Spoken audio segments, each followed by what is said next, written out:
ആനക്കോട്ടയാണ്. ആനക്കോട്ട എന്ന് പറയുമ്പോൾ ഏകദേശം 10-60 ആനകൾ ഇതിനകത്തുണ്ട്. ഈ നേരത്തെ ഒരു 80-ലധികം ആനകളുണ്ടായിരുന്നു. ഇത് പുന്നത്തൂർ കോട്ട എന്ന് പറയുന്നത് പഴയ ഒരു പ്രാദേശിക ഭരണാധികാരിയുടെ ഒരു കോട്ടയായിരുന്നു പുന്നത്തൂർ കോട്ട. ഏകദേശം ഗുരുവായൂർ ക്ഷേത്രത്തിൽ നിന്നൊരു 3 കിലോമീറ്റർ വടക്ക് മാറിയാണ് ഇത് സ്ഥിതി ചെയ്യുന്നത്. നല്ലൊരു അന്തരീക്ഷമാണ്. ഇന്ത്യയിലെ തന്നെ ആന താവളങ്ങളിൽ എലഫൻ്റ് സാങ്ച്വറിയിൽ പ്രധാനമായിട്ടുള്ള ഒന്നാണിത്. ഇവിടെ നടക്കിരുത്തുന്ന ആനകൾ സുരേഷ് ഗോപി, അതുപോലെ നമ്മുടെ ജയലളിത, അങ്ങനെ പലരും ആനകളെ നടക്കിരുത്തുന്നുണ്ട്. അങ്ങനെ ആനകളെ നടക്കിരുന്ന ആനകളെ പരിശീലിപ്പിച്ചിട്ട് ആനക്കുട്ടിലാക്കി പരിശീലിപ്പിച്ചിട്ട് അതിനെ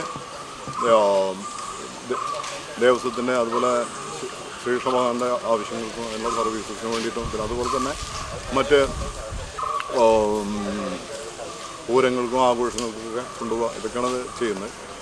അപ്പോൾ ഒരുപാട് ആളുകൾ ഇത് വിസിറ്റ് ചെയ്യുന്നുണ്ട്. ഇത് വളരെ ശ്രദ്ധേയമായിട്ടുള്ള ഒരു ആന എലഫൻ്റ് സാങ്ച്വറിയാണിത്. ഇതാണ് ഇത്രയാണ് ഇതിനെക്കുറിച്ച് പറയാനുള്ളത്. നമുക്ക് കൂടുതൽ പിക്ചറുകൾ തുറന്ന് കാണാം.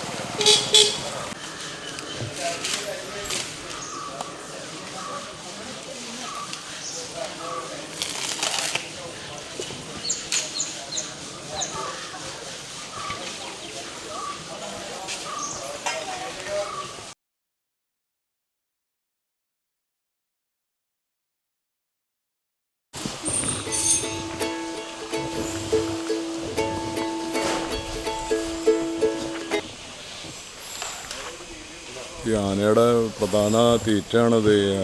ആനപ്പട്ടയാണ് കിടക്കുന്നത്. ഒരുതരം പനമ്പട്ടയാണ്. അതാണ് വീട്ടുകൾ കാര്യമായിട്ട് കഴിക്കുന്നത്. ഇതിൻ്റെ അതിനെ കുളിപ്പിക്കുന്ന ഒരു സീനാണത്.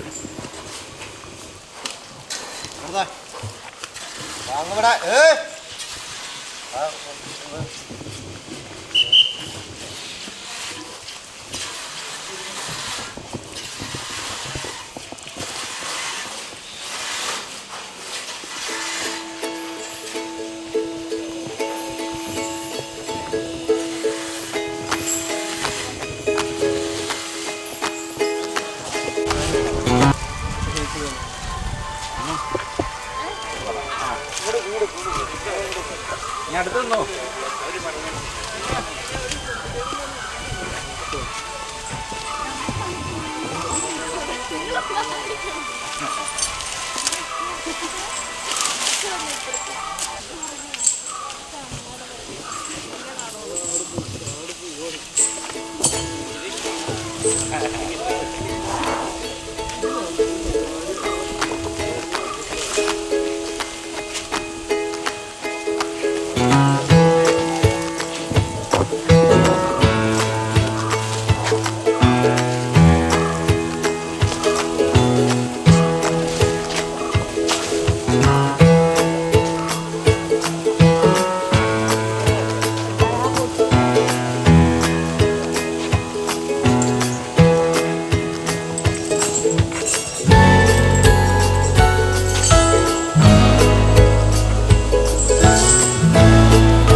ചേട്ടാ ഈ ആനയുടെ പേരെന്താ?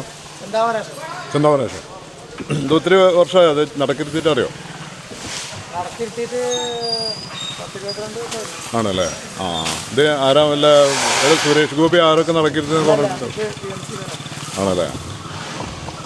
ഇത് നല്ല ഇണക്കുള്ള ആന തോന്നുന്നുണ്ട്. അതോ എൻ്റെ കാല് അതിൻ്റെ വെച്ചിരിക്കുന്നത് ചെറിയൊരു പരിക്കുണ്ട് അല്ലേ? ആ അതിൻ്റെ അടുത്തുനിന്ന് ഫോട്ടോ എടുക്കാൻ സമ്മതിക്കുമോ? അത് സമ്മതിക്കില്ല അല്ലേ? ഓ അത് ശരി. താങ്കളുടെ പേരെന്താ? രമേശ്. ആ പൊതുവെ കുട്ടികളൊക്കെ നല്ല ഇണക്കുള്ള ടൈപ്പാണ് തോന്നുന്നുണ്ടല്ലേ? അതെ അതെ അതെ. പിന്നെ ആനകളെ നമുക്കിത് ഇങ്ങനെ നടയിരുത്തി കഴിഞ്ഞാൽ ഇതിനെ ഈ ഒരു പരിശീലനമൊക്കെ കൊടുത്തിട്ടാണ് ഇതിനെ വെക്കുന്നതല്ലേ? ആ മിക്കവാറും ഒക്കെ ചെറിയ പരിശീലനം ഓൾറെഡി ഉണ്ടായിരിക്കും. ആ ആ പരിശീലനം കഴിഞ്ഞിട്ട് അവിടെ വരിക.